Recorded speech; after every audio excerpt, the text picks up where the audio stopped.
Fala pessoal, estamos começando mais um Portal Entrevista. Hoje eu e Cássio Coelho estamos aqui com o Rafael Pfeiffer. Vai falar com a gente aqui muito sobre o Grêmio. Vamos bater um papo sobre a temporada, sobre várias questões que a gente vai trazer aqui. A gente convida você a se inscrever aqui no canal e deixar aqui nos comentários a sua opinião sobre os assuntos que a gente vai falar aqui. Cassião, já vamos passar então as nossas boas-vindas ao Rafael. Rafa, obrigado por ter chegado aqui com a gente. Prazer estar contigo, meu querido. Cara, o prazer é todo meu, quero agradecer aí o convite e fico à disposição, sempre legal bater um papo aí sobre as coisas do Grêmio, né? Fico à disposição dos amigos. É isso aí, isso aí. Cassião, vamos começar então. Podemos, né? Acho que começar sobre a fase atual do tricolor. A gente teve ontem o Grêmio saindo com um empate que, Pfeiffer, com todo o contexto que a gente tem, foi um resultado ruim ou não? Olha, o contexto, né? Já que a gente vai começar a falar sobre o contexto apresenta um Grêmio dentro do G4, né? Terminando o primeiro turno dentro de um G4, 5 pontos de vantagem sobre o segundo colocado, melhor defesa da competição, uma invencibilidade aí de 12, 13 jogos. Num contexto, não dá para dizer que o resultado é ruim. Agora, o que tem preocupado e o que me preocupa vendo o time do Grêmio jogar é o nível de atuação do Grêmio fora de casa. A impressão que eu tenho é que o Grêmio incorporou o discurso de ganhar em casa e empatar fora é bom. O Grêmio incorporou isso. O problema está se em algum momento acontecer de perder um desses jogos em casa, e isso pode acontecer, isso é natural numa competição. Se perder um jogo em casa, vai apertar. Então é esse discurso, eu não estou conseguindo entender. O jogo contra o Brusque era um jogo para ganhar. Era um adversário plenamente batível, dava para ganhar. É claro que também, usando a expressão contexto de novo, o Grêmio jogou sábado contra o Tombense, domingo fez um trabalho regenerativo, viajou na segunda, fez só um trabalho físico para jogar na terça. Entendo, compreendo que pode ter influenciado de alguma maneira, mas eu não posso deixar de entender que o Grêmio é um time que tem a maior folha salarial da Série B do Campeonato Brasileiro e jogando fora de casa eu não posso simplesmente aceitar uma atuação como essa que o Grêmio fez. Resultado não é ruim, mas a postura do Grêmio ela preocupa. Cassião, o Rafael falando aí muito do que a gente comentou no nosso pós, e você falou muito isso sobre a fala do Roger, né? Que foi uma fala quase que conformada com um empate, né, Cassião? Um time que não foi para vencer, não parece que foi para vencer, né, Cassião? Pois é, dois pontos que eu queria falar aqui que eu concordo que o Pfeiffer falou ali. É o seguinte, cara. O Grêmio, quando joga fora de casa, fica evidente que tá jogando para não perder só. Fica evidente. O Roger parece, e inclusive, o Pfeiffer, a gente faz as transmissões dos jogos aqui no Portal do Grêmio, fazemos pré-jogo, com narração, né, tudo. E durante a partida eu falei o seguinte, ó, cara, isso que está acontecendo é claramente ordem do treinador. Porque é impossível tu ver um time que joga de um jeito em casa contra o Náutico, contra o Tombense, e tu vê uma postura totalmente diferente contra o Brusque fora de casa. Me parece que o Roger deu a ordem, ó, não vamos perder esse jogo aí. Só. É o que me parece, tá? Então, eu acho... E outra coisa que eu vou até perguntar para o Pfeiffer, ver se ele concorda comigo, se não é coisa da minha cabeça como gremista aqui, me parece que o Roger não sabe mexer no time quando tem adversidades. Durante a partida, ele não sabe mexer no time. Eu vou deixar para te falar sobre isso aí. Eu até ontem, enquanto eu acompanhava o jogo, eu não trabalhei no jogo de ontem, então eu pude só assistir. Então foi uma das questões que eu comentei com quem estava assistindo o jogo comigo. O Roger, em um jogo, e eu não me lembro se foi contra o Náutico ou contra o Tombense, o Roger pegou o Biel numa das mudanças e colocou o Biel jogando mais pelo meio. E aí ele entendeu que deu certo. E ele tentou repetir isso. Só que ontem o Biel estava tendo dificuldade jogando na dele, aberto. E aí quando foi colocar o Biel para o meio, afundou. E aí o Roger teve que refazer a troca para colocar o Pedro Lucas para tentar ajustar aquilo que ele tinha feito errado. Eu acho que o Roger, ele empurrou até onde dava com o que ele tem, contando com os reforços. O Ferreira já estreou, vou colocar entre aspas, né, porque se perdeu quase um turno inteiro aí sem o Ferreira. Então o Ferreira já se tornou um reforço, já deu um acréscimo. E o Roger parece que ele está empurrando o máximo que der até a estreia dos reforços. Por isso que eu acho que essa mexida que ele fez, com só colocar o Biel para o meio, que foi a primeira coisa que ele fez ali, ali para mim ele mostrou que, e logo na sequência ele teve que refazer, porque ele percebeu que ficou pior do que já estava.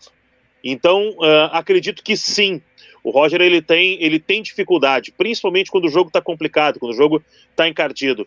Vamos pegar, por exemplo, o jogo contra o Tombense, quando ele não coloca o Elias, quando ele coloca o Emerson.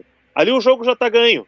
A torcida está do lado. O que ele faz? Eu não vou botar o Elias, porque o Elias está marcado pela torcida. Eu vou criar um ambiente ruim se eu botar o Elias. Então ele colocou o Emerson, que é um jogador que a torcida ainda não definiu qual é a reação dela, a relação dela com o Emerson. Então ali o Roger entendeu. Bom, o jogo estava ganho, o jogo estava decidido. Era só para tirar um jogador que precisava respirar.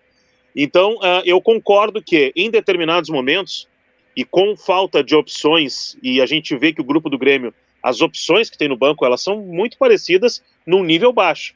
Então, com todas essas opções, ou falta de opções, o Roger se atrapalha um pouco, sim. Ele tenta testar muito ao longo do jogo, e deu certo uma vez, não quer dizer que vai dar certo de novo. Então, eu acredito, sim, que ele errou. Ele se atrapalhou, e se atrapalha por diversas vezes. É isso, Pfeiffer. Essa mexida, né, Cassião, que o Pfeiffer cita, foi até uma coisa que eu cantei ontem na transmissão, quando o Roger fez a troca colocando o Janderson. Lembra que a gente falou isso? Eu falei, ó, vai jogar o Biel pro meio e daqui a pouco ele vai ter que refazer. Daqui a pouco ele vai ter que tirar o Biel e vai colocar o Pedro Lucas, vai colocar alguém ali no lugar porque ele tá perdido. E de fato foi o que aconteceu. O Pfeiffer, a gente vai ter, né? Você citou aí o Ferreira como um reforço, né? E de fato se a gente considerar que o Ferreira não jogou no primeiro turno do Campeonato Brasileiro, a gente ainda deve ter aí para o segundo semestre o Jonathan Robert, que é um jogador que se lesionou no começo do ano, na pré-temporada, na verdade, depois de terminar bem a temporada passada. E além desses nomes que vão voltando do DM, do polêmico DM do Grêmio, né, que tanto ocupa ali os jogadores, fica tão ocupado pelos jogadores, esses reforços caseiros, é lógico, vão ser úteis, né? Cada vez mais úteis à medida que eles forem voltando. A gente tem aí também o Elkeson para voltar, a gente tem o Edilson sempre como uma incógnita na parte física, mas também para voltar. Além deles, a gente tem para estrear Lucas Leiva, Guilherme e Tassiano. Quero te perguntar sobre a janela que o Grêmio fez até o momento, e eu acho que dá para a gente considerar até que pode ser uma pergunta já definitiva sobre a janela, visto que a posição do Romildo, do Denis, parece ser de realmente uma satisfação com o elenco que o Grêmio tem. Então, Tassiano, Guilherme e Lucas Leiva, o que achou da janela do Grêmio, Five? Fraca. Poucas opções. O Grêmio precisava de um lateral direito. O Grêmio não vai ter o Edilson esse ano. Não vai ter. O Edilson ele vai jogar uma e vai parar 4, 5. Não vai ter o Edilson. O Rodrigo é insuficiente. É um jogador que não serve para o Grêmio.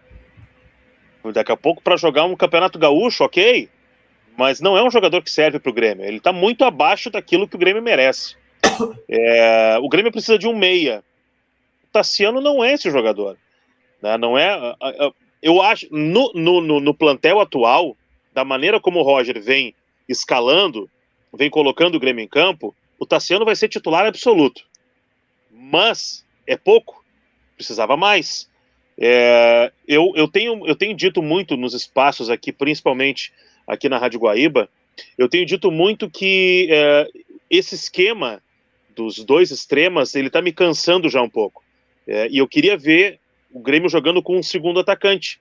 Eu vejo o Biel, por exemplo, como um segundo atacante, mas não na qualidade que precisa. Com característica, ele tem característica para isso, mas não tem a qualidade suficiente para assumir uma titularidade. O Ferreira é um segundo atacante, né, que sabe entrar na área, então o Ferreira é um segundo atacante. Mas faltou mais uma peça dessas no mercado. Espero que o Guilherme consiga fazer isso. Já vi o Guilherme de segundo atacante, então eu acredito que dá. Mas eu achei fraca a participação do Grêmio na janela de transferência. Quer ver outro exemplo? Se tu não tem o Nicolas, vai ter o Diogo Barbosa. O Diogo Barbosa não pode jogar. O Diogo Barbosa não tem condições de jogar no Grêmio. Ele é um jogador que, quando ele estiver em campo, ele vai comprometer. Ele não é um bom jogador, ele vai comprometer. Ainda mais uma competição como essa, que é muito pegada como a Série B. Então, eu achei muito ruim a janela de transferências do Grêmio. E pelo que o Denis e o Romildo estão dizendo, né, não vem mais ninguém. Então, para mim, a janela foi muito ruim. E aí, Bruno, vai lá, vou comentar sobre o que o Pfeiffer falou, que é o seguinte, cara. Quando a gente viu essa coletiva do Romildo dizendo que não via mais ninguém, o Denis falando, aí o Bruno me perguntou.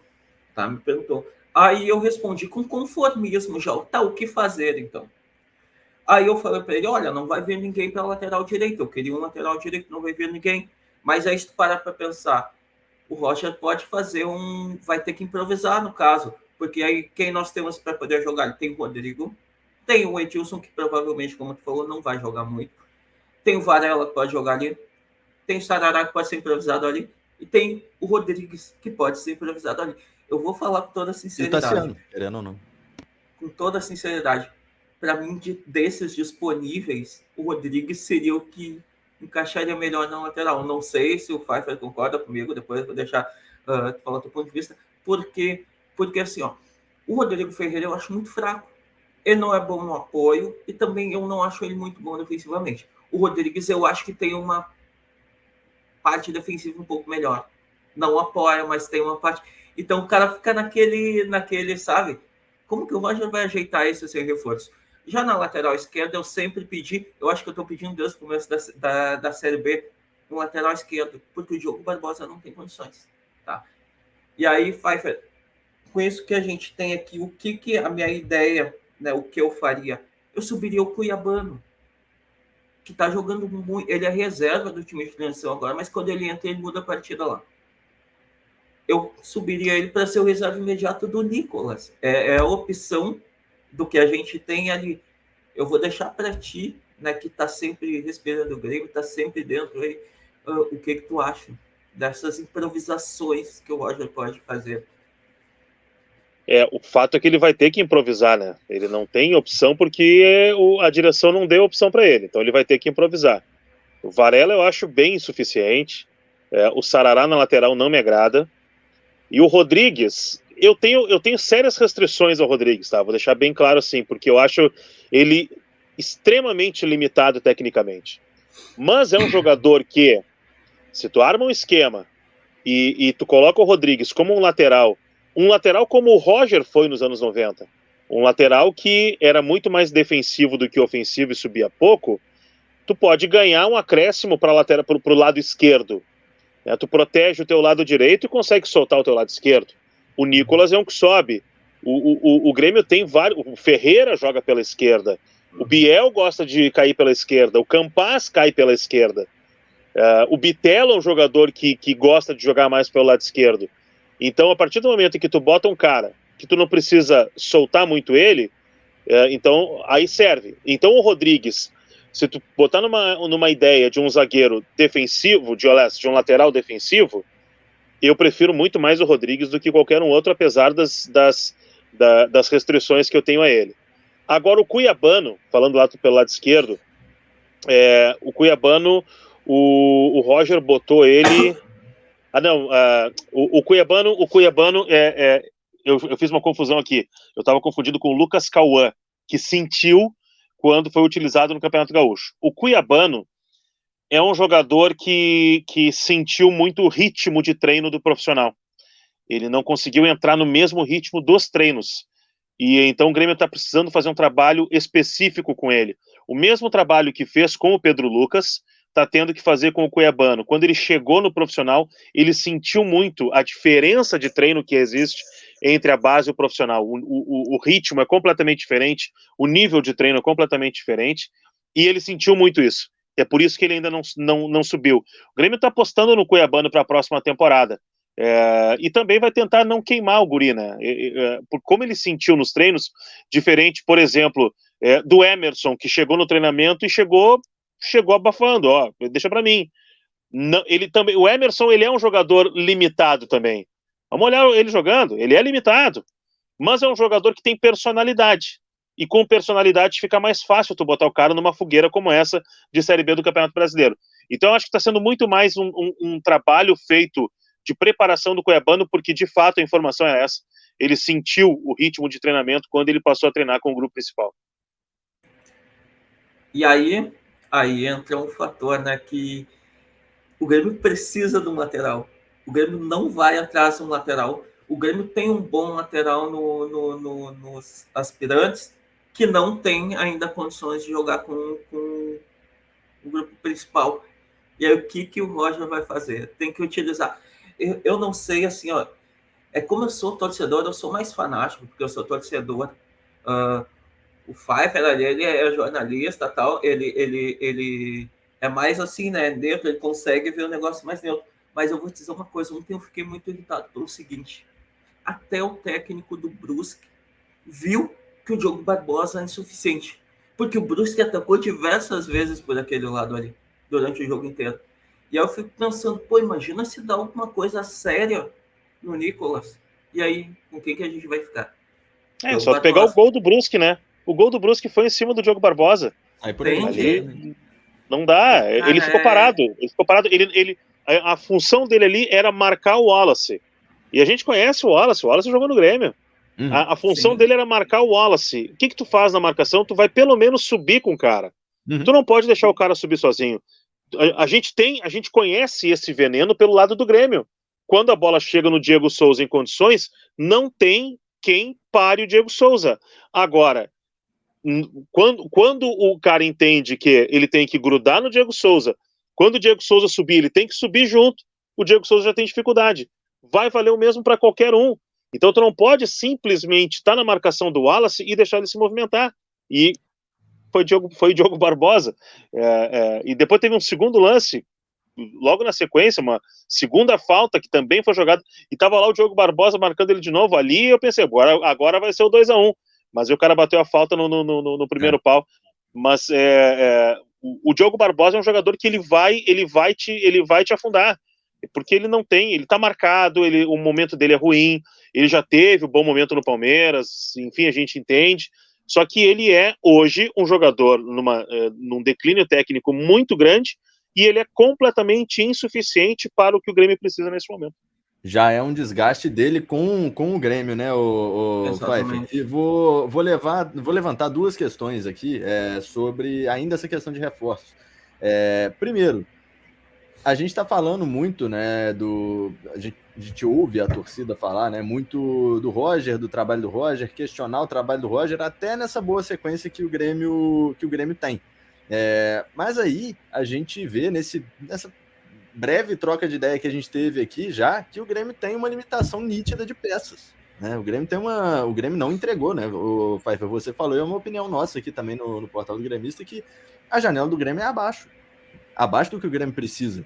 Então, se o Grêmio a todo momento entregar uma janela, assim como a janela do começo do ano foi, né? A janela do começo do ano teve o Orejuela que bateu e voltou, teve o Benítez que bateu e voltou, teve negociações bizarras do Grêmio, e agora faz 3 negócios que podem até render, mas não são suficientes, justamente porque a primeira janela já foi muito ruim, né? Então, assim, fica sempre uma coisa que falta. Isso acaba prejudicando muito a avaliação do trabalho do Roger, né, o Pfeiffer? E aí, assim, pegando isso, além disso, essa dificuldade que acho bastante assustadora, assim, né? O Cassião, vou citar aquela frase do Denis que me marcou muito na negociação do Leiva, Pfeiffer, não sei se você vai se lembrar. No comecinho da negociação, teve uma coletiva pós-jogo que o Denis fala que eu tentei ligar para o Lucas, mas ele estava em viagem e não consegui falar com ele. Ele falou, a verdade é que eu me sinto pequeno nessa negociação. Ele fala essa aspa. Quando ele fala isso, me liga um alerta. Cara, esse cara é o representante do Grêmio na negociação. Se ele tá se sentindo pequeno, o Grêmio tá pequeno numa negociação. Então o Grêmio tenta Matheus Vital e não consegue, o Grêmio sonda o Natan e nada avança, o Grêmio sonda o Guilherme Castilho, que é um jogador que tem contrato longo, estava topando vir para o Grêmio, esbarra numa relação de Denis com o Rodrigo Caetano, negócios que teriam totais condições de acontecer, o Pfeiffer, e não acontece. Então, assim, a sua opinião sobre essa dificuldade impressionante da diretoria do Grêmio para contratar e como isso impacta de fato na avaliação do próprio trabalho do Roger. Primeiro a questão do elenco atual, tá? Eu tenho dito muito nos espaços que eu tenho que o Grêmio tem um déficit cognitivo muito grande. Sendo um pouco mais claro, né? Os jogadores do Grêmio que tem perna, que tem pulmão, eles não têm cérebro. E os jogadores, ou principalmente o principal jogador que tem cérebro, ele não tem mais perna, ele não tem mais pulmão. Então tá faltando isso pro Grêmio. Aí quando entra o Ferreira é um jogador extremamente inteligente, extremamente técnico. Bom, aí ele começa a fazer os outros jogarem. Mas os outros não ficam inteligentes por causa do Ferreira. Só que o Ferreira faz eles jogarem. Quando tu colocar o Lucas Leiva, quando tu colocar o Tassiano é um jogador muito inteligente. Ele pode não ser tão bom tecnicamente, mas ele é um jogador extremamente inteligente. E tu coloca o Guilherme, que também é um jogador inteligente, bom, aí tu vai elevar um pouco o nível de inteligência. A tomada de decisão, ela já é diferente. Quando tu coloca esses caras para jogar, o Grêmio tem um gravíssimo problema de tomada de decisão. Perfeito, olha o Campaz, uma bola que ele pegou ontem, que ele vai avançando e do nada ele dá um chute assim que ninguém entendeu, tendo um campo inteiro para correr pela frente para decidir o que ia fazer. Sabe? O Grêmio tem um problema cognitivo. O time do Grêmio é um time que pensa muito pouco. É um time pouco inteligente. Então tem que agregar inteligência a esse plantel. E aí por isso, sim, eu acredito que o trabalho do Roger, ele acaba sendo dificultado à medida que o grupo dele não é inteligente.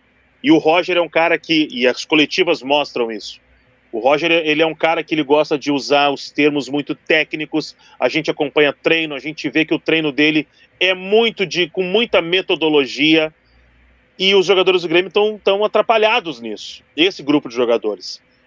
Agora, na busca por reforços, principalmente essa questão, as dificuldades que o Grêmio tem, o Grêmio está esbarrando num ponto que ele é crucial, que é a questão financeira. Porque aquilo que o Grêmio tinha para se manter, o tal do superávit, aquilo já foi, aquilo já acabou. O Grêmio vai acabar o ano com déficit. E por quê? Porque lá atrás fez contratos ruins, está pagando por esses contratos ruins, e quando chega para disputar, para tentar contratar alguém, ele vai disputar com o time da Série A, que está colocando salário maior. E é por isso que não está conseguindo fechar com os caras. Hoje, ninguém vai fazer caridade. Ninguém vai simplesmente emprestar jogador para o Grêmio sem pedir algo em troca. Diferente diferente não, o Grêmio também. O Thiago Santos. O Thiago Santos recebeu proposta para sair do Grêmio. Os clubes querem por empréstimo. O que o Grêmio diz? Não, empréstimo não, precisa de dinheiro. Então não adianta eu simplesmente liberar um jogador. Precisa de dinheiro. Então o Grêmio tá batendo muito nisso. Podia ser melhor? Claro que podia. Aí tem a questão da criatividade, né? E aí a gente tem que fazer uma crítica o nome que foi citado aí, o Rodrigo Caetano. Muito se fala, o Caetano é um executivo que só trabalha com dinheiro. O Caetano montou um time do Inter que não tinha dinheiro. A folha era alta? Era. Mas ele contratou na base da criatividade, na base da relação. Então o Caetano, para mim, há muito tempo, o Caetano é o melhor executivo de futebol do Brasil. E o Diego Serri, eu não sei como é que é o trabalho do Diego Serri, o trabalho do executivo de dia a dia, não sei, porque a gente não está dentro do vestiário, que é quando dá para avaliar o que faz o gerente de futebol. Agora, a relação dele de mercado, ele tem se mostrado muito abaixo daquilo que o Grêmio precisa. Eu tenho dois pontos para falar contigo. Eu vou falar sobre esse ponto aí da questão de contratações, né, dos diretores de futebol, mas antes eu só vou puxar rapidamente uma coisa só que eu discordo de ti. Eu acho o Ferreira inteligente, só que ele tem uma questão muito importante. Ele não pensa muito bem na parte final do desenvolvimento do lance. Porque ele é um jogador mais individual. Ele é tipo individualista, tipo Cebolinha. Só que Cebolinha ia lá e fazia. A tomada de decisão final do Ferreira, que ainda peca muito. Se ele conseguir melhorar essa finalização dele e essa tomada de decisão final, eu acho que aí sim ele seria perfeito. eu falei para o Bruno o seguinte, quando ele voltou, eu falei, eu quero ver o Ferreira por um lado e o Biel pelo outro, porque eles são opostos, mas são jogadores rápidos. Um pensa no grupo, o outro pensa individualmente. Eu acho que pode dar certo. Um em cada lado, um pensando mais no coletivo, o outro pensando... Então, essa questão do Ferreira, eu acho ele inteligente, mas a decisão final, a tomada de decisão final dele, eu acho que peca um pouco, né? E se ele melhorar isso, eu acho que ele fica um jogador mais, com um patamar mais elevado. Quanto à questão dos dirigentes do Pfeiffer, eu vou até entrar nesse assunto contigo, não sei se tu vai concordar comigo, vou deixar tu, né, falar sobre isso depois, que eu acho o seguinte, na minha visão, hoje, ninguém entende de futebol dentro do Grêmio. Ninguém. Na minha visão. O que levou a isso? Simples. O Romildo pegou o telefone, Renato, em 2015, vem treinar o Grêmio. Eu vou, mas eu vou comandar tudo aí. Tá, beleza. O Renato era o vice de futebol, o Renato era o diretor de futebol, o Renato só não era o presidente do Grêmio. Tá? O que acontece? O Renato sai. Quem é que fica responsável pelo futebol? O Romildo, que não entende nada. Com todo respeito ao presidente, não entende nada de futebol. E aí ele me põe Denis Abraão, ele põe esses caras, e é isso que acontece. Eu, na minha visão, que eu tenho como torcedor, vendo de fora, é isso que acontece com o Grêmio. Agora eu quero ver a tua visão sobre isso. Eu acompanhei bem de perto essa época aí como setorista. Esse poder do Renato não foi imposto por ele em nenhum momento. O detalhe é que o Renato, quando ele chegou, ele teve essa observação que vocês estão tendo aí. Poxa, aqui ninguém entende futebol. Ninguém entende. E aí, tanto é que ele chega com o Valdir Espinosa ao lado dele. É só lembrar isso aí. Ele chega com o Espinosa do lado dele. Mas ele olha para o vestiário, nas conversas que ele tem com os dirigentes, ele tem essa noção. Esses caras não entendem nada.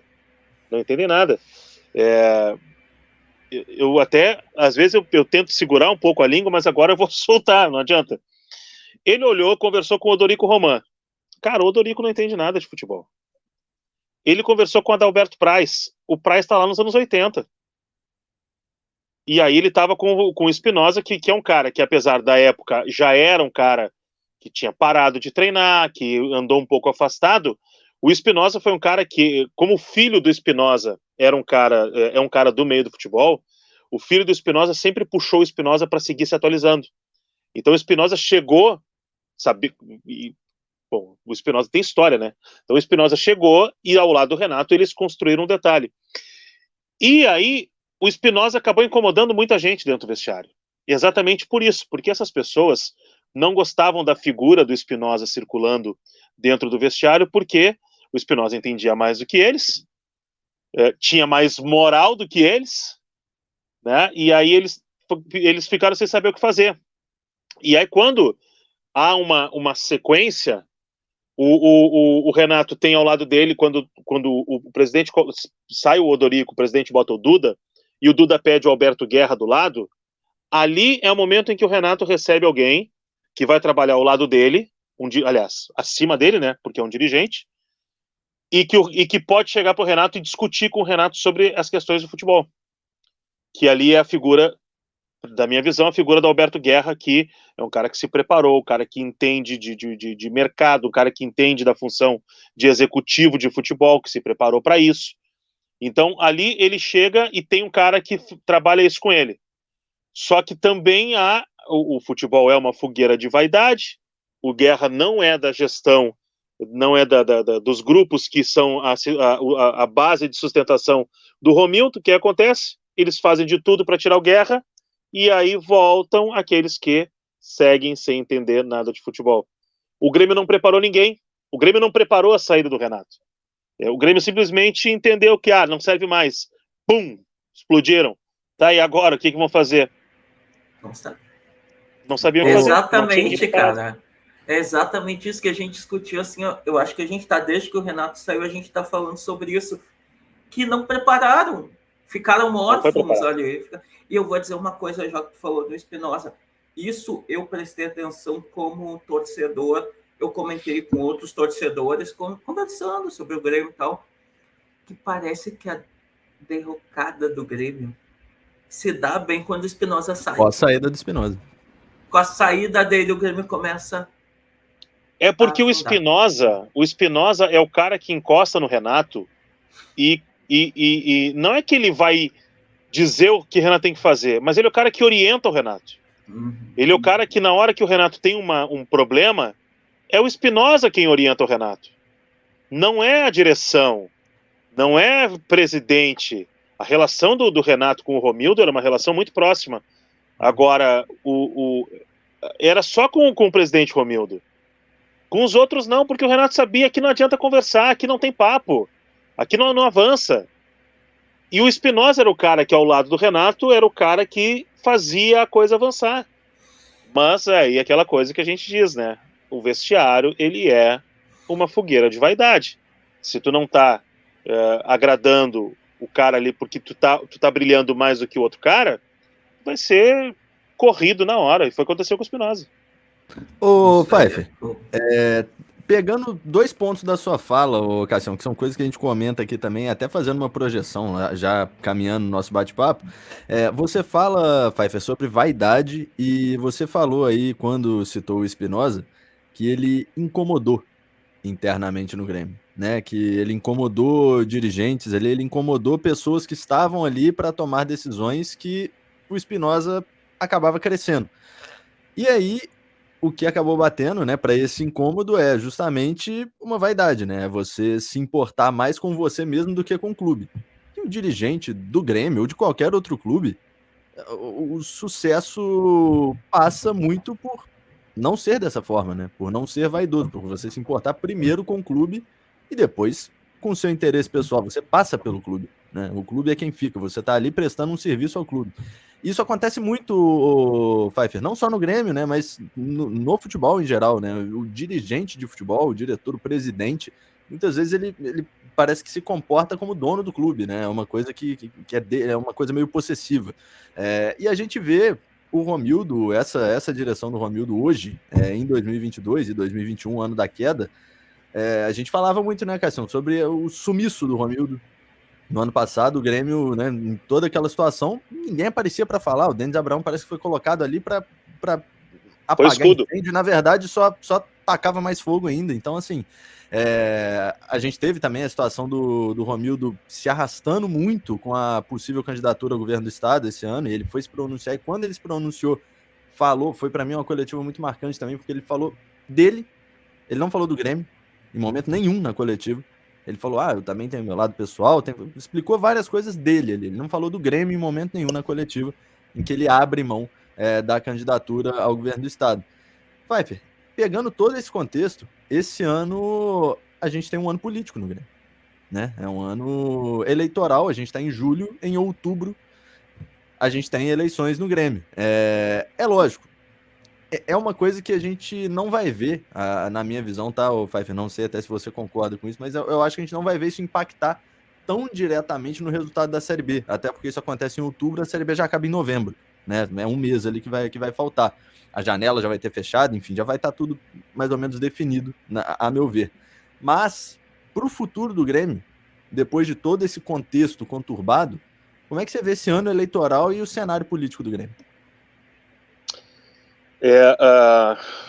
O presidente Romildo, a base de sustentação dele ele teve, sei lá, eu acho que mais de 15 grupos políticos sustentando a sua base. Então ele foi entregando cargos, entregando setores para cada grupo político, para os movimentos. A partir do momento em que o Grêmio passou a não ter mais sucesso em campo, e a partir do momento que se desenhou um ano eleitoral, essas pessoas foram saindo. Eu lembro que eu disse para o presidente Romildo, na época boa, ali, final de 18, início de 19, quando ainda se imaginava que o Grêmio podia avançar bastante, eu lembro que aqui, onde eu estou, estúdio da Rádio Guaíba, eu falei para o presidente Romildo a seguinte frase: presidente, a sua oposição está dentro do seu gabinete.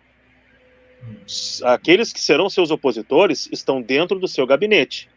É o seu conselho de gestão. Preste atenção. Vocês vão ver agora, eu acho que mais 15 dias, 20 dias, vocês vão começar a ver figuras que até bem pouco tempo atrás estavam grudadas no presidente Romildo. As pessoas vão começar agora a soltar as asas. Vão abrir as asas, vão começar a sair das tocas. Isso vai começar. O presidente Romildo já se manifestou que ele não vai participar de absolutamente nada do processo eleitoral. Eu imaginei que o presidente Romildo fosse lançar a candidatura do Guto Peixoto, que é um dos vice-presidentes hoje do Conselho de Administração.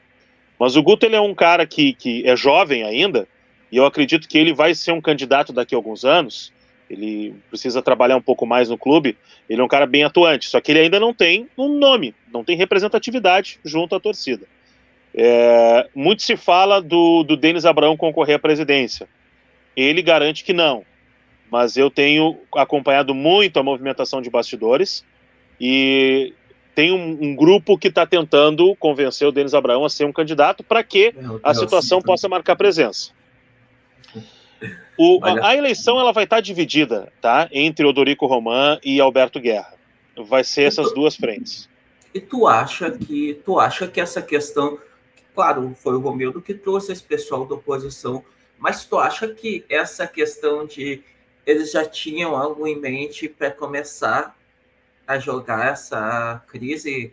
Quando começou a crise, no caso, já tinha, ou eles realmente estavam trabalhando ao lado do presidente? Trabalhar ao lado do presidente é uma expressão muito forte, né? Porque na verdade, assim, vou voltar à expressão da fogueira das vaidades. Tem muita gente que quer ter um cargo. Eles querem ter um cargo. E aí, tendo um cargo, eles são entrevistados por nós. Você entende? Eles precisam de cargos. Acredito que... Vamos lá. O Odorico Roman, que é um candidato à presidência, e no jogo contra o Tombense estava fazendo caminhada junto com parte da Geral que hoje está dividida em 3 núcleos políticos diferentes. Isso vai dar bastante coisa agora daqui para frente. O Odorico Roman, e eu, como eu trabalhei como setorista muito próximo disso, falo com tranquilidade. A participação do Odorico Roman nas conquistas do Grêmio, na Copa do Brasil e na Libertadores é uma participação mínima. Ele tem uma mínima participação. O nome dele está lá, mas a participação dele nessas conquistas, ela é mínima. Alberto Guerra, como eu disse há pouco, eu conheço o Alberto Guerra, eu conheci ele em 2008. E ali eu estreitei laços com ele, a gente conversa, não sou amigo do Guerra, mas tenho aquela relação de, se precisar, ligo para ele, ele me atende e a gente conversa. Então, eu vi de 2008, quando o Guerra assumiu como vice-presidente e começou a dar uma atenção especial, principalmente naquela época, para a categoria de base, eu vi o trabalho que o Guerra vem fazendo e como ele se preparou. Fez parte de uma gestão, pega contratações. O Pfeiffer está fazendo campanha para o Guerra, não é isso. Só que eu tenho que apresentar alguns fatos. Quando o Renato chega para ser técnico do Grêmio, na primeira vez, quem vai buscar é o Guerra. As contratações, olha quem está ao lado do Kahneman quando ele é contratado, é o Guerra. Sabe, se eu não me engano, o Jeromel também é Guerra. Quando ele volta para o Grêmio, ali tem um detalhezinho que muitas vezes o torcedor pensa, isso aí é questão política, não vou me meter. Mas como eu trabalho muito essa questão de bastidores, quando eu vou trabalhar minha questão de setor, eu vou pegando alguns detalhes. Quando o Alberto Guerra assumiu como diretor, ele, Duda Kreff e Deco Nascimento, Duda como vice-presidente de futebol, eles não tinham autonomia no departamento de futebol, porque foi o momento em que cresceu muito a figura do Carlos Amodeu como CEO do clube. E o CEO dando muita... em determinado momento ele estava como executivo de futebol. Então, eles não tiveram autonomia para trabalhar o futebol, a autonomia que os outros que vieram antes tinham, porque faltava título ali, o Grêmio não era campeão ainda. E depois que o filho nasceu, o filho bonito, todo mundo quer ser pai. Né? E aí cresceu a importância de uns, perdeu-se a autonomia para outros. Então, existem tamanhos e importâncias em determinados momentos do clube de um para o outro. Então, eu acho que a eleição ela vai trazer esse componente. Muita coisa vai ser apresentada, muita coisa vai ser dita, e como eu disse, tem um componente importante nessa eleição, que é a geral. A geral está dividida em 3. Tem uma delas que está abraçada com o Odorico Roman, que é a turma do Gaúcho da geral. Tem a segunda, e o Gaúcho brigou com o Darley. Eles que eram parceiros, hoje eles estão em lados opostos. O Darley está abraçado com o Alberto Guerra, e então tem uma parte que é Darley e Guerra, da geral, e tem uma terceira parte que está observando, está vendo para onde é que a banda vai andar, e dependendo de como a banda andar nas próximas semanas, eles vão se definir. Mas a geral sempre foi um balizador das eleições, e talvez ela seja de novo mais um. É muito importante, Bruno, desculpa te interromper, é muito importante tu trazer para a gente essas informações aqui sobre eleições, porque quem está de fora, a torcida, às vezes o cara fala uma coisa de efeito, vai no Twitter e fala uma coisa de efeito, o Odorico, craque, não sei o quê. Tu não sabe o que ele está fazendo lá dentro, ou o que ele não está fazendo. Então é bom tu trazer para a gente essa informação, mostrando que o Guerra é um cara que trabalha bastante pelo Grêmio, mostrando que o Odorico não é tudo aquilo que parte da torcida acha, só porque ele fala frases de efeito no Twitter, ou, né, sei lá, nas redes sociais. Então é muito importante. E essa questão do Darley que tu trouxe, eu até ia te perguntar, mas tu já respondeu, porque antes a gente até tinha né, chiado que talvez ele mesmo fosse concorrer a presidente do Grêmio, já teve esse como é que diz, rumor, ou ele sempre esteve ali só de apoio? É que tem uma questão estatutária, ainda que o Darley não preenche os requisitos para conseguir ser um candidato à presidência. E por isso que agora, nessa eleição, ele vem ao lado do Alberto Guerra. Entendi. Dali na frente, provavelmente o Darley, daqui a 3 anos, a gente vai ver o Darley, sim, sendo um candidato à presidência do Grêmio. Mas, se eu não me engano, tem alguma questão estatutária. Até eu vou colocar um detalhe seguinte, ó.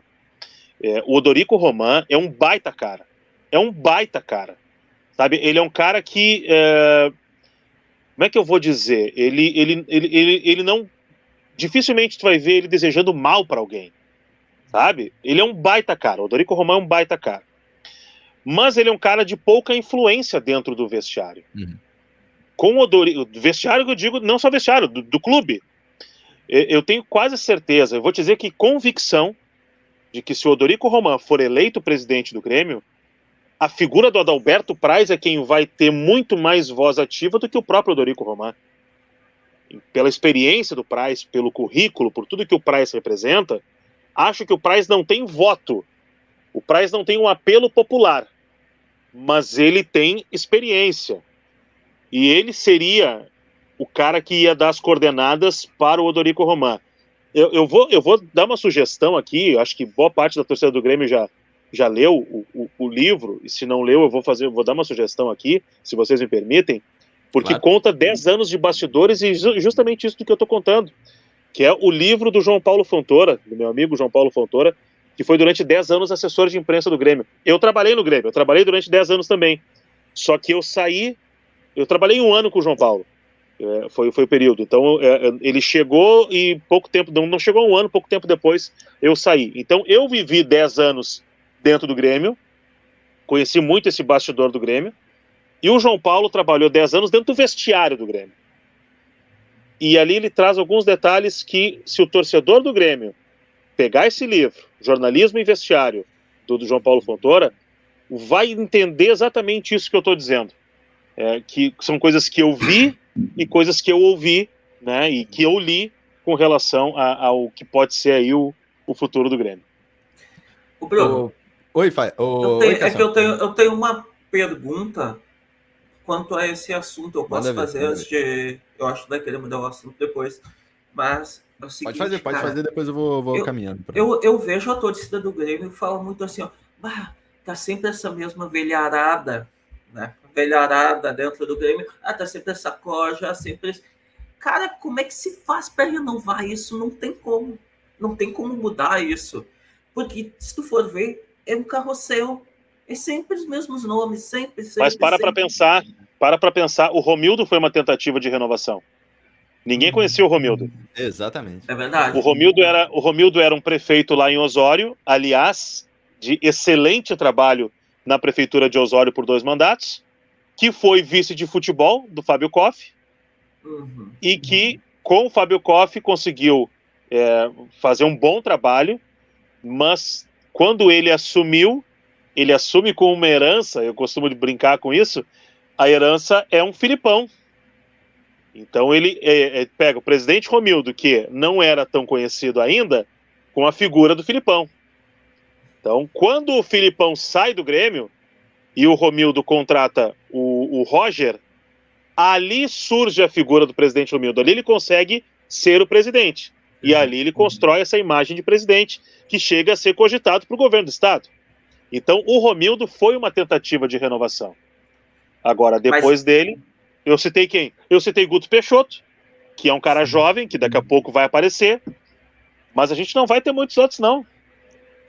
Mas eu digo assim, eu não digo nem essa questão de presidente, vice-presidente, eu digo essa questão lá dentro do conselho todo, o conselho deliberativo, parece que sempre a mesma figura. Por exemplo, teve a tentativa do Romildo de renovação, mas grudado nele, embaixo ali, estão sempre os mesmos, sabe? Sempre os mesmos.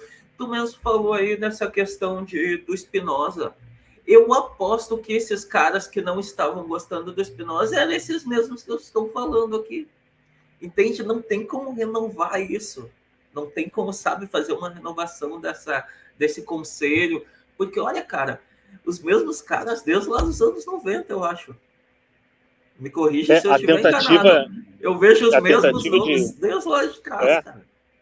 A tentativa de renovação que vai ser feita agora, e isso é uma informação que eu recebi na semana passada, é que está vindo, agora tem renovação do conselho, né? Antes da eleição para presidente, renova 50% do conselho. A informação que eu tenho é que vem uma chapa sem nenhum nome de conselheiro. Só com pessoas que vão buscar o seu primeiro mandato como conselheiros. Aí é a chance de... Aí, cara, aí é a questão do... Vai na sorte. O que tu vai fazer? Tu vai apostar na experiência dos caras que estão aí há 2, 3 ou uns com 10 mandatos? Ou tu vai simplesmente jogar na sorte e botar os caras que até então são os caras que estão na arquibancada e nunca tiveram este poder de decidir as coisas pelo Grêmio? Aí tem que pesar, tem que ver plano de ação, tem que ler tudo. As eleições, elas são muito complicadas, cara. Elas são muito difíceis. Como a política, né? É como a política mesmo. É como lá a política. Política partidária. Né? Deputado. Pô, um cara se candidata, nunca foi político e se candidata a deputado, não sabe nada lá. Tipo, entra lá sem saber nada, né? O que acontece. É meio parecido, mas dá para fazer uma mesclagem, começar aos poucos, talvez. Não botar todo mundo, sabe, que não entende nada. Dá uma mesclada aí. Porque, olha, cara...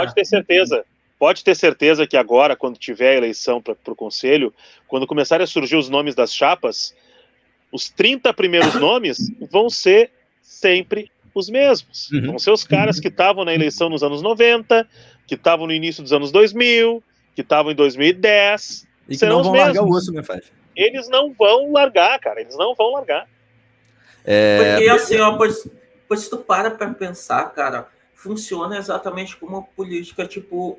Um governo, vamos supor, tu elege o presidente da república, mas o cara, para ele governar, ele tem tudo ali, ó, tem o Senado, tem os deputados, e ali, eu digo, parece ser a mesma coisa.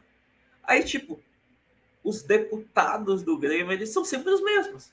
Sim. Muda lá o comandante, mas os de baixo, eles são sempre os que vão comandar o Grêmio. Isso que me deixa irritado como torcedor. Como torcedor, me deixa irritado isso. É puxado. Ô, Pfeiffer, fechando da minha parte, vou te fazer 2 perguntas, bem diretas até.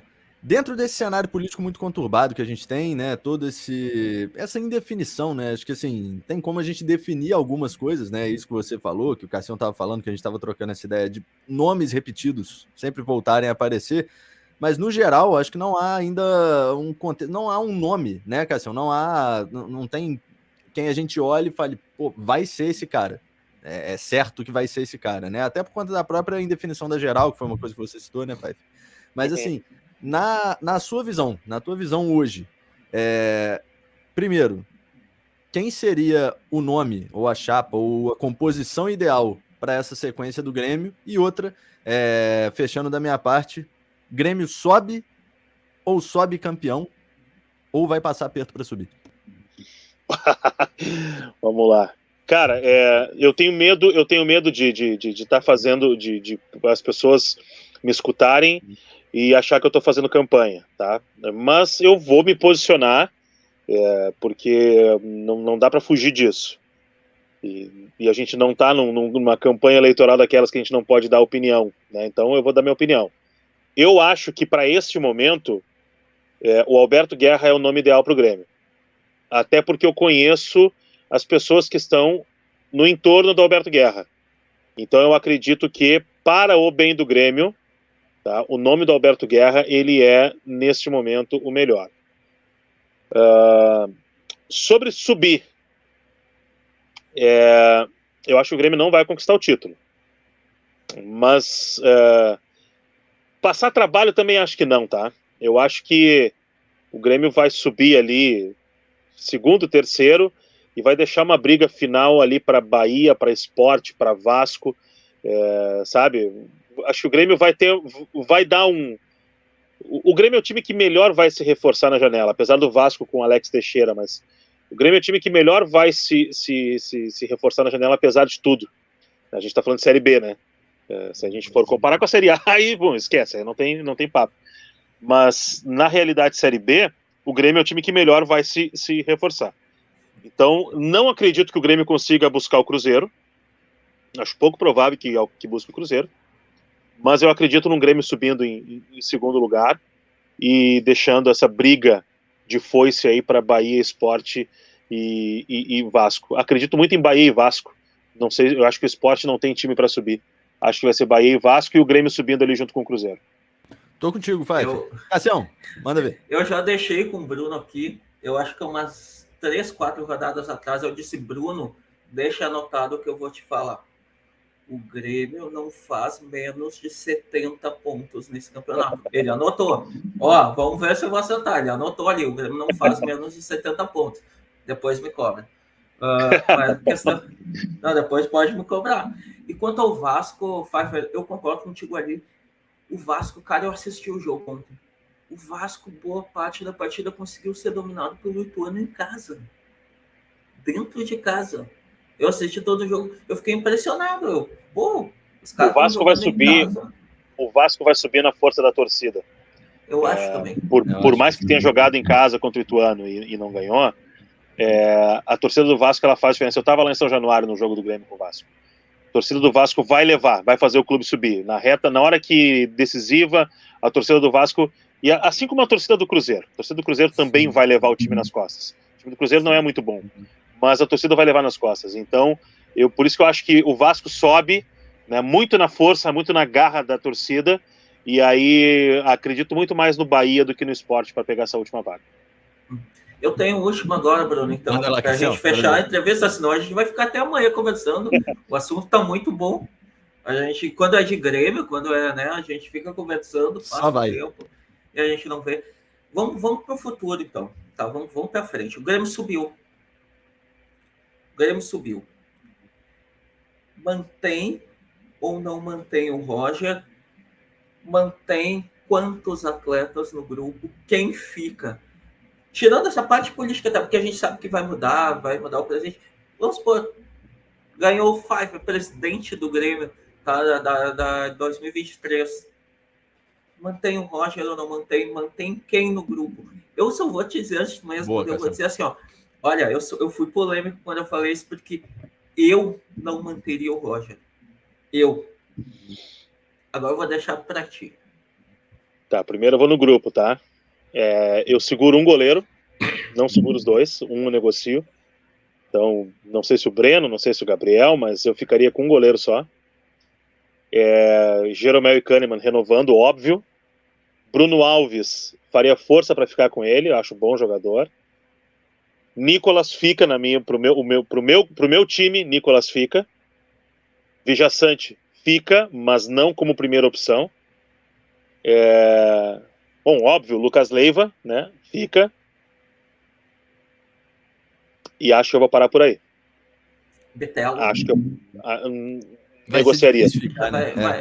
Eu acho que ele vai. Acho que ele vai. Vou ser bem sincero, tá? Bem sincero. Bitelo é bom jogador para a Série B do Campeonato Brasileiro. O Bitelo não é jogador para a Série A do Campeonato. Eu acho que essa não. Foi boa. Essa aí foi. Mas eu acho que ele nem vai chegar a jogar ano que vem, porque ele vai ser vendido. Não, o Grêmio vai precisar de dinheiro. Então vai chegar a proposta por ele e o Grêmio vai vender. E renovou. Mas renovou vai vender. Por conta disso. E no ataque ali ninguém? No ataque ninguém ali? Cara, o Ferreira ele vai sair na marra. O Ferreira não vai ficar. O Ferreira, acho que é uma incógnita cada vez menor, né? O tempo dele sair só se aproxima. Cada final de temporada é um horror. Então, Ferreira não vai ficar. Cara, o Diego Souza, obrigado, valeu, Diego. Tanque, ídolo, mas tudo tem começo, meio e fim, acabou. Não, Biel não tem condições, Janderson não tem condições. E o Elkson faz? É que o Elkson não quer ficar, né? O Elkson já chegou falando que vai embora. Ele já chegou dizendo, eu vou ficar até novembro porque depois eu volto pra China. Então, não dá nem pra contar muito com o Elkson. Nem se ele quisesse, eu acho que eu não ficaria. Nem que isso, exatamente. Acho que nem pra... Ele chegou dizendo que vai embora, cara. O jogador que chega dizendo que vai embora não serve. Guilherme também não. Acho que não serve nem pra chegar, na verdade. O Guilherme eu quero ver ainda, tá? O Guilherme eu quero ver. O Guilherme eu não sei ainda se... Eu tô levando fé no cara, eu não sei por quê. Eu acho bom jogador. Eu acho o Guilherme bom jogador. Eu acho o Guilherme bom jogador. Eu acho que foi para mim um erro de... Se bem que o momento era outro também. Era um Grêmio que estava ali pronto para ser campeão da Libertadores. Não tinha espaço para ele ali. Então ele tinha que sair mesmo. Tinha o Everton, tinha o Fernandinho, tinha o... o cara vai se destacar como ali, cara? Não tinha como. Mas eu quero ver um pouco mais do Guilherme. Não descartaria de agora, mas eu quero ver um pouco mais do Guilherme. E Roger, né? E Roger. Agora eu quero ver. É que eu queria ver o Roger com um elenco um pouquinho melhor. Eu também. Só que, sinceramente, eu não sei se vão dar um elenco muito melhor para ele. Então, o Roger ele vai funcionar quando ele tiver um elenco melhor. É aí que tá, pai. Mas aí, caso a gente faça uma troca, esse elenco melhor não vai vir nem pro Roger, nem para quem vier para substituí-lo. Tá, mas eu tenho uma questão aqui. Não, eu tenho uma questão para me defender. Da minha escolha de não manter o Roger. Ele teve um elenco melhor no Palmeiras, ele teve um elenco melhor no Atlético Mineiro e não vingou. Eu não sei. Eu não manteria, tá? Eu não manteria ele. O Roger ele tem um projeto de vida, né, que ele quer cumprir nos próximos anos, eu não sei quando isso. Ele quer levar a família para morar um tempo no Japão. Né, que foi um lugar que ele já morou, que ele gostou muito, e ele quer levar as filhas para terem um pouco dessa realidade japonesa. Já era para ter sido agora, só que daí ele assumiu o Grêmio e ele adiou essa ideia. Eu não vejo o Roger. Eu não vejo o Roger alongando. Eu não vejo ele alongando a carreira. O Roger vai encerrar a carreira em breve. Então já tem essa possibilidade dele mesmo sair.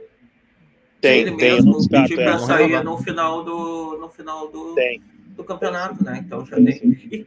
E se ele saísse, quem seria o teu preferido para assumir o Grêmio em 2023? Essa pergunta aí. Eu falei os nomes nada a ver quando me perguntaram, porque eu acho que é difícil de ver. Eu falei dois nomes para assumir o Grêmio em 2023. Cuca ou Tite, que não vai ficar na seleção. Cuca impossível. Não vai, são dois impossíveis. Os dois são impossíveis. O Tite provavelmente, que nem o Bruno falou, algum time vai para a Europa, vai querer ele, sei lá. Mas o teu nome para assumir o Grêmio, se o Roger sair? Eu acho que só tem um nome. Só vejo um nome. É Renato. Não tem jeito, né, cara? A gente dá a volta e cai no mesmo lugar. A gente faz isso aqui.